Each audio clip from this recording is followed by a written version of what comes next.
Hello, guys. Welcome to the 2022 Twilight Open preview. Doing a little bit different this year. Instead of typing out a million things, I'm like, why not record a 10 to 15 minute video kind of previewing the action? And, it's an easier watch and easier read for some of you guys. So, the guys who are playing in the tournament received a text with the tee times. Not the best turnout for a major. We have 23. And probably the most disappointing point is we only have 3 guys in the second flight. It's usually our biggest flight that we usually have 10 to 14 guys in it. 5 of them did sign up, but Mike Toth and Steve Ryder declared up to play first flight. So that unfortunately does only leave us with 3 in the second flight.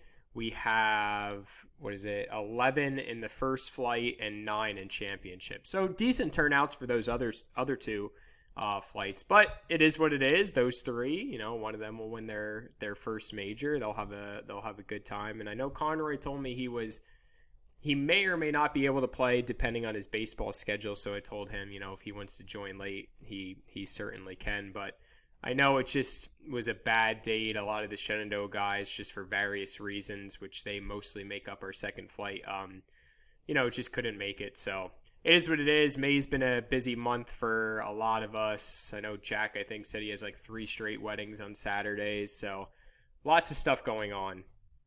Anyway, moving down to the rules. Second flight's going to be playing the white tees. Now, I usually have the second flight play the up tees.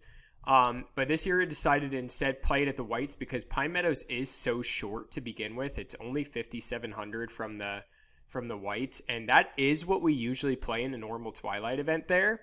And I decided to just move the first flight back a little bit. It's not a lot, 6,037, so you're talking about less than 300 yards different. And even the tips is only 63, and as you're about to see when I go through the past results, that's probably going to be one of the shorter courses we play. So really, Pine Meadows is not much about length. You can just get yourself into trouble with all their hazardous areas out there. I'm going to let you roll your ball in the fairway and fringe. Going to do it at grip length just so we don't have people moving it too far. Have to play it down in the rough everywhere else. I was debating on what to do in the bunkers. I am going to allow people to rake in place in a bunker up to a grip length. I don't even know. Different courses anymore. Some have rakes out. Some don't have rakes out. So whatever. You're in a bunker anyway. So rake in place, no big deal. And obviously you have to hit the hole all 18 times. As for out of bounds, as always, no stroke and distance in Twilight. Okay, so it will be... if you do hit it out of bounds, it'll just be like you hit it into a water hazard. You just take your couple club lengths, take a penalty shot, and hit 3. So that's going to be the case for any type of hazard.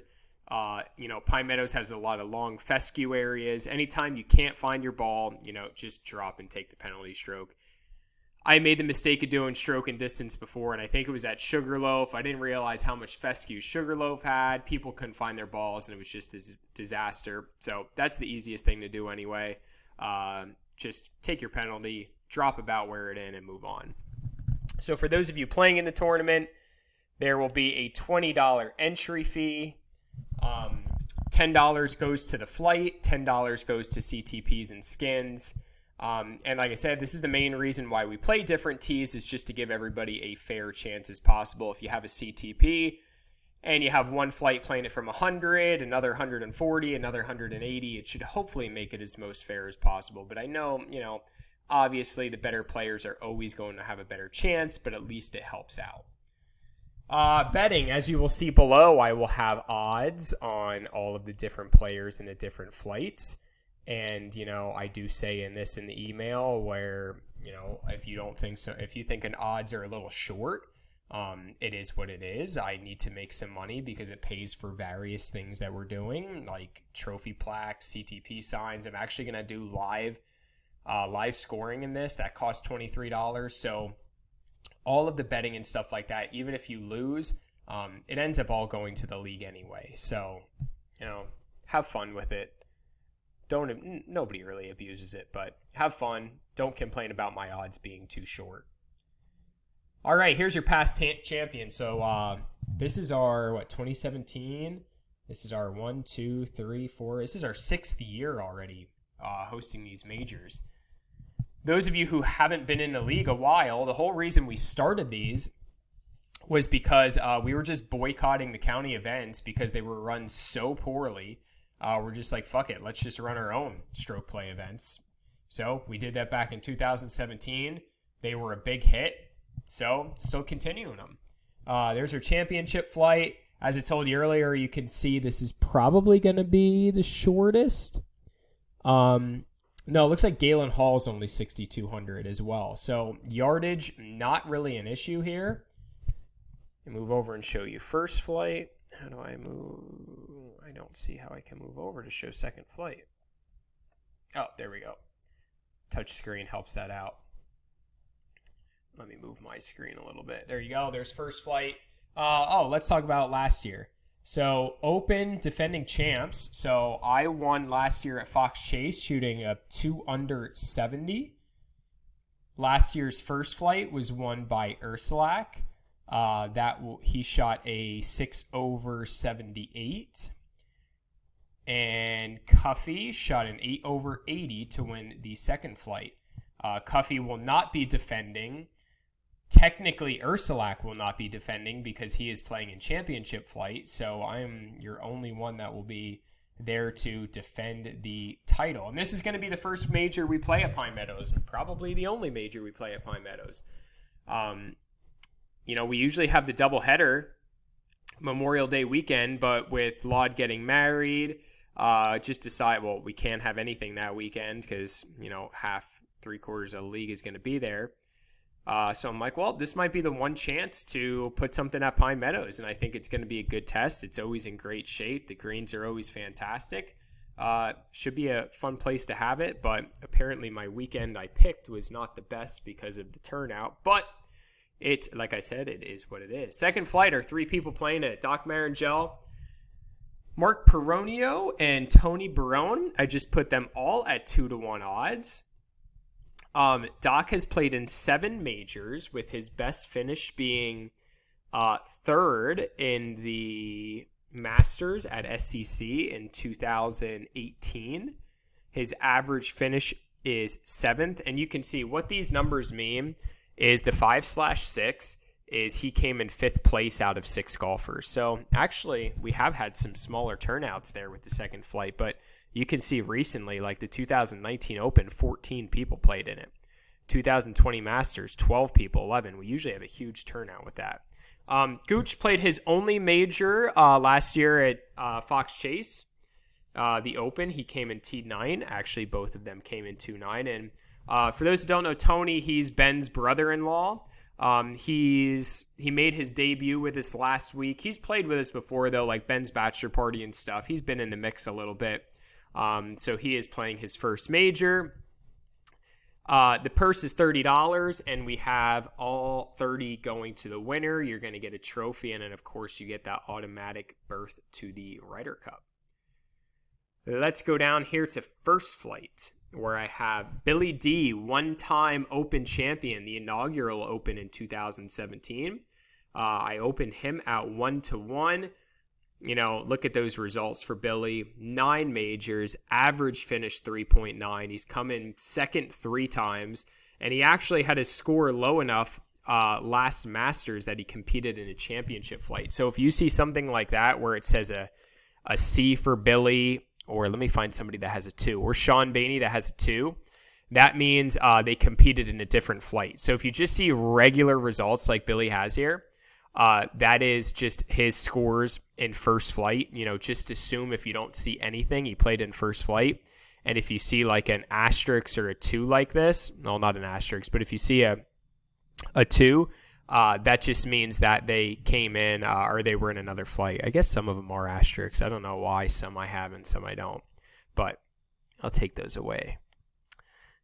So Billy D, he's my 1-1 favorite. I think he's the guy to beat in this flight. Underneath him, we have Puzzy. Puzzy's never played in a major, so I have no results from him. Obviously, we know he hits in an absolute country mile. He did very well in the county match play last year. So I think he's going to be Billy D's biggest competition.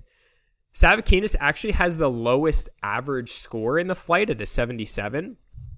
He's never played at Pine Meadows in Twilight. I know, living down there, he's played it a bunch. He's played in 3 majors. 5.7 is best one. He did come in at T2, but as you can see, that was in the second flight, and he played in the first flight in both majors last year. I have AB same odds as Sav, 3-1. I know AB's played in a major in the past, but if you go a year without playing in the league, I just delete your shit. I assume you're not playing anymore. I have so many things in Excel. I just get rid of people who didn't play. I know for sure he's played before, but I just didn't go back and look at the results. I didn't feel like it. So AB played with us once this year, shot 80 at Manada. Good golfer, put him at 3-1. I put Doug next at 4-1. He is our 2018 Open champion. Also has a second place finish, and I know he came T3 last year at the Open. He's kind of, as you can see his result, he's kind of hit or miss. Average finish of 5.1. He has played in every single major, so all 10 of them. If Doug's got it, he's going to be right there in the hunt. If not, he has some, 7 out of 8, 10th out of 11th, 8 out of 9. He has been hitting it awesome. Drivers, he's been hitting his driver the absolute best I've ever seen it.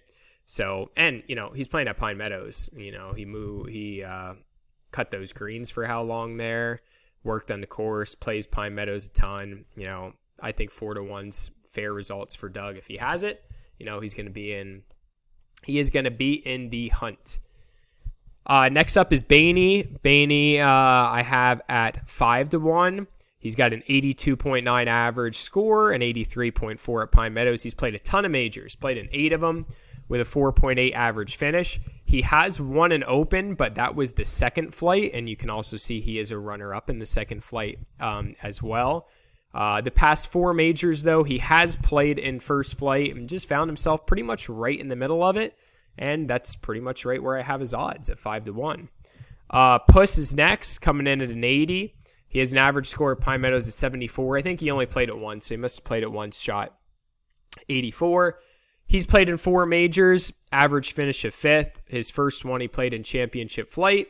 And then you can see kind of a mixed bag results here. He did come T2 at Sunset to, I forget who won at Sunset first flight last year. KD. So he finished runner-up to KD at Sunset. Beltsy, 7-1, 82.8, 85 at Pine Meadows. He's played a ton of majors. He did come T3 in a 2017 Open. He also, you can see, has, 1, 2, 3 majors he's played in second flight. Both last year, his average score was low enough to qualify him for first flight. The next 2, Tothi and Steve Ryder, as I mentioned before, their average scores actually had them in second flight, but they declared to play up in first flight. So I have them both at 10-1. Tothi's played in 1 major last year at Pine Meadows. Steve Ryder's never played in any, but he did shoot 75 at Pine Meadows at some point. Maymod, I don't even have he hasn't played with us yet this year. I have no average score for him. He shot Pine Meadows average of 87. He has played in 5 majors.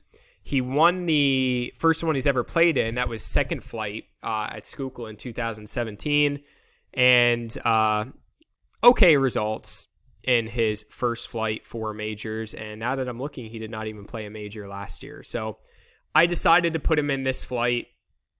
I know his score usually teeters on first flight or second flight, but I just decided to go with first flight for him and made all 3 of those guys at 10-1. I think they're long shots to get the job done. But hey, if you want to put a couple bucks on them, go ahead. So I'm going to wrap up this first part because I have 15 minutes on Screencast-O-Matic here and my time limit is approaching. So I'm going to have the videos in 2 parts. So part 1 here, wrapping up, and hopefully I'll catch you on part 2 to wrap things up with the championship flight. All right, see you in a couple minutes on the next video.